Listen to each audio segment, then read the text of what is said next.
Hello friends, welcome to the channel. आज के video का टॉपिक है, क्या एग्रो होम्योपैथी सच में पौधों और फसलों पे काम करती है? अगर हाँ तो इसका क्या साइंटिफिक प्रूफ है?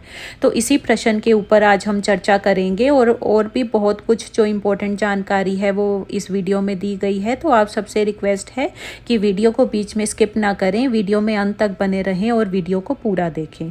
तो चलिए चलते हैं उस प्रश्न के जवाब के ऊपर कि क्या एग्रो होम्योपैथी सच में पौधों और फसलों पे काम करती है। तो इसका जवाब है हाँ। एग्रो होम्योपैथी बहुत अच्छे तरीके से हर फसल पे और पौधों पे काम करती है और साथ ही साथ ये मिट्टी पे भी बहुत अच्छे तरीके से काम करती है। अब बात करते हैं कि इसका साइंटिफिक प्रूफ क्या है। देखिए, अगर आप गूगल के ऊपर डाटा सर्च करेंगे एग्रो होम्योपैथी से रिलेटेड तो 1985-86 से आपको एक्सपेरिमेंट जो हैं और उनका रिज़ल्ट कि एग्रो होम्योपैथी ने किस पौधे की किस बीमारी पे काम किया और उसका कितना रिज़ल्ट आया, वो सारा डाटा गूगल के ऊपर उपलब्ध है। आप जाके अगर देखना चाहते हैं, चेक करना चाहते हैं तो आप वेरीफाई कर सकते हैं। 1985-86 से हमारे इंडिया में एग्रो होम्योपैथी के ऊपर जो इंडियन साइंटिस्ट हैं उन्होंने रिसर्च करी है और उसमें 70-80% उन्हें पॉजिटिव रिज़ल्ट्स भी आए हैं। वो रिज़ल्ट्स भी जो हैं गूगल के डाटा में पब्लिश हैं। आप जाएं, आप चेक करें, आपको यकीन हो जाएगा कि सच में एग्रो होम्योपैथी पौधों और फसलों में काम करती है और इसका आपको साइंटिफिक प्रूफ भी गूगल के ऊपर मिल जाएगा।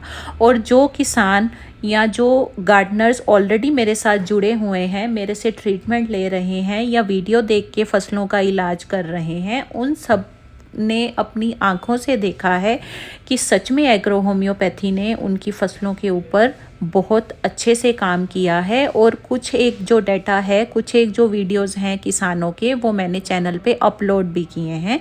तो आप उसमें उन किसानों का फ़ोन नंबर भी दिया है, तो आप फ़ोन करके उनसे वेरीफाई भी कर सकते हैं।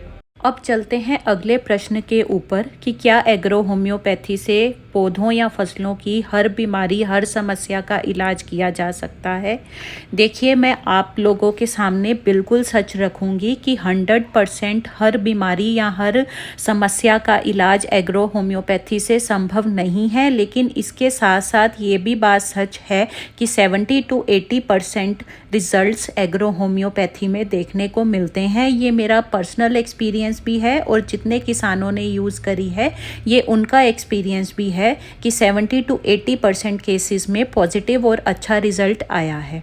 अब बात करेंगे कि अगर 100% एग्रो होम्योपैथी जो है वो हमारे खेत में काम नहीं करती या हर बीमारी का इलाज नहीं करती, तो क्यों हम केमिकल छोड़ के, केमिकल फर्टिलाइज़र या केमिकल पेस्टिसाइड छोड़ के एग्रो होम्योपैथी को अपने खेतों में अपनाएं? तो इसके जवाब में मैं ये कहना चाहूँगी कि 100% तो आप केमिकल फर्टिलाइज़र या केमिकल पेस्टिसाइड का इस्तेमाल करके भी अपने खेतों में रिज़ल्ट नहीं ले पा रहे हैं। इसीलिए तो जो किसान है वो एग्रो होम्योपैथी की तरफ अपना रुझान कर रहे हैं, किसानों में जागरूकता आ रही है। अगर किसानों को 100% result without any side effect अपने केमिकल पेस्टिसाइड या फर्टिलाइज़र से मिल रहा होता तो वो एग्रो होम्योपैथी की तरफ अपना रुझान कभी नहीं बढ़ाते और ना ही इससे जुड़ने की कोशिश करते। अब बात करेंगे कि एग्रो होम्योपैथी किस लिहाज से केमिकल फर्टिलाइज़र या केमिकल पेस्टिसाइड के यूज़ से बेहतर है। इसके लिए हम सबसे पहले केमिकल पेस्टिसाइड और जो फर्टिलाइज़र हैं या केमिकल उर्वरक हैं या कीटनाशक हैं, उनके दुष्परिणामों के ऊपर चर्चा करेंगे। जब हम अपने फसल के ऊपर किसी भी केमिकल फर्टिलाइज़र या पेस्टिसाइड का स्प्रे करते हैं तो उससे फसल के ऊपर होने वाले केमिकल बर्न का खतरा रहता है, जो कि एग्रो होम्योपैथी में कभी भी आपको देखने को नहीं मिलेगा। केमिकल इस्तेमाल करने से जो हमारी मिट्टी है वो एसिडिक हो जाती है, और जबकि एग्रो होम्योपैथी से ऐसा कुछ भी नहीं होता। एग्रो होम्योपैथी को दवाइयों को मिट्टी में डालने से मिट्टी का जो ऑप्टिमम पीएच है वो मेंटेन रहता है। अगर वो ज़्यादा एल्कलाइन होती है तो वो भी न्यूट्रल हो जाती है, और अगर वो बहुत ज़्यादा एसिडिक होती है तो उसको भी एग्रो होम्योपैथी की दवाइयाँ एक ऑप्टिमम पीएच पे, जो कि बिल्कुल एक सही पीएच होता है, उस पे एग्रो होम्योपैथी होम्योपैथी ले आती है। केमिकल फर्टिलाइज़र इस्तेमाल करने से जो हमारी मिट्टी है वो हार्ड हो जाती है, सख्त हो जाती है। मिट्टी की जो वाटर होल्डिंग कैपेसिटी है, पानी को पकड़ के रखने की कैपेसिटी है, वो केमिकल डालने से कम हो जाती है, जिस वजह से खेतों में बार बार हमें जल्दी जल्दी पानी देना पड़ता है, मिट्टी जल्दी सूख जाती है। तो एग्रो होम्योपैथिक दवाइयाँ जब हम अपनी मिट्टी में डालते हैं तो उसकी वाटर होल्डिंग कैपेसिटी यानी कि पानी को पकड़ के रखने की क्षमता जो है वो बढ़ जाती है, जिससे सूखे के केसेस में, ड्रॉट केसेस में भी बहुत हेल्प मिलती है, पौधों को ज़्यादा नुकसान नहीं होता। अब बात करते हैं अगले दुष्परिणाम के ऊपर। मित्र कीट जो हैं वो भी केमिकल डालने से मर जाते हैं। जैसे लेडी बग होती है, जिससे एक दवाई बनती है होम्योपैथी में, कॉक्सिनेला, या और भी बहुत सारे मित्र कीट होते हैं। तो जब हम केमिकल का स्प्रे करते हैं अपने खेत में तो वो मित्र कीट जो हमारे फसलों को नुकसान करने वाले अन्य कीटों को खाते हैं वो भी मर जाते हैं। जबकि एग्रो होम्योपैथी किसी भी कीट को मारने का काम नहीं करती, वो सिर्फ कीटों को दूर भगाती है, और मित्र कीट के केसेस में वो दूर भगाने का भी काम नहीं करती, मित्र कीट को वो खेत में बुलाने का काम करती है। अब बात करते हैं कि केमिकल डालने का सबसे बड़ा जो नुकसान है वो ये है कि जो मिट्टी में ऑर्गेनिक मैटर है या फिर माइक्रोब्स हैं, जिन्हें कि सूक्ष्म जीव बोलते हैं या जीवाणु बोलते हैं, जो मिट्टी को हल्का भुरभुरा बनाते हैं, मिट्टी को उर्वरक बनाते हैं, तो केमिकल डालने से वो सब जीवाणु जो है वो मर जाते हैं। जो मिट्टी में प्रेजेंट मिनरल्स होते हैं जो कि प्लांट ग्रोथ के लिए बहुत इम्पोर्टेंट होते हैं, वो भी ख़त्म होने शुरू हो जाते हैं। मिट्टी का जो ह्यूमस है वो ख़त्म हो जाता है, जिसकी वजह से बार बार आपको ऊपर से ह्यूमिक एसिड डालने की ज़रूरत पड़ती है।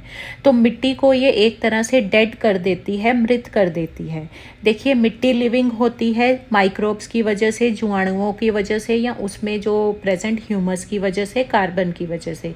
लेकिन जब केमिकल डालने से ये सब कुछ ख़त्म हो जाएगा तो मिट्टी एक तरीके से मृत हो जाएगी। मिट्टी में पाए जाने वाले अर्थवॉर्म्स जो होते हैं, जो कि मिट्टी में हर तरीके से अच्छा काम करते हैं, केंचुआ खाद जो खाद बनाने में काम आते हैं, तो वो जो अर्थवॉर्म है या केंचुए हैं वो भी मर जाते हैं। तो उस वजह से जो मिट्टी की उर्वरक शक्ति है जो केंचुओं द्वारा बढ़ाई जाती है वो भी कम हो जाती है, मिट्टी को बहुत ज़्यादा एसिडिक बना देते हैं। तो ये बहुत से जो केमिकल फर्टिलाइज़र्स या पेस्टिसाइड्स हैं, इनके दुष्परिणाम हैं। तो एग्रो होम्योपैथी में से जितने भी आपको ये दुष्परिणाम बताए हैं, ये एक भी दुष्परिणाम देखने को नहीं मिलता अगर हम होम्योपैथिक दवाइयों को अपने खेतों में इस्तेमाल करते हैं। तो आपको समझ आ गया होगा कि क्यों एग्रो होम्योपैथी केमिकल फर्टिलाइज़र और पेस्टिसाइड से बेहतर है। तो इस वीडियो में मैंने मैक्सिमम जो प्रश्न हैं उनका जो जवाब देने की कोशिश करी है। अगर फिर भी आपका कोई जो जवाब है वो अधूरा रह गया है तो आप स्क्रीन पे दिए नंबर पे फ़ोन करके मेरे से एग्रो होम्योपैथी के बारे में और जानकारी ले सकते हैं। तो आज के वीडियो में इतना ही। आप सभी से रिक्वेस्ट है कि एग्रो होम्योपैथी चैनल पे जितने भी वीडियोस मैं अपलोड करती हूँ उसे मैक्सिमम गार्डनर और फार्मर फ्रेंड्स के साथ शेयर कीजिए, ताकि इस चीज़ को आगे लेके जाया जा सके और अपनी फ्यूचर जनरेशन्स के लिए हम कुछ अच्छा कर सकें, अपनी एनवायरनमेंट के लिए कुछ अच्छा कर सकें, अपने किसानों के लिए कुछ अच्छा कर सकें। और सस्टेनेबल एग्रीकल्चर इसको हम बोलते हैं, एग्रो होम्योपैथी को, इसको हम अपनी सारी खेती में लागू कर सकें, अपने लिए भी ये जो प्लेनेट है इसे अच्छा बना सके, रहने लायक बना सकें, और अपनी फ्यूचर जनरेशन्स के लिए भी शुद्ध भोजन और शुद्ध हवा का इंतज़ाम कर सकें। इसके साथ ही चैनल को सब्सक्राइब करना मत भूलिए और बेल नोटिफिकेशन ज़रूर प्रेस कर दीजिए। आज के वीडियो में इतना ही। Thanks for watching.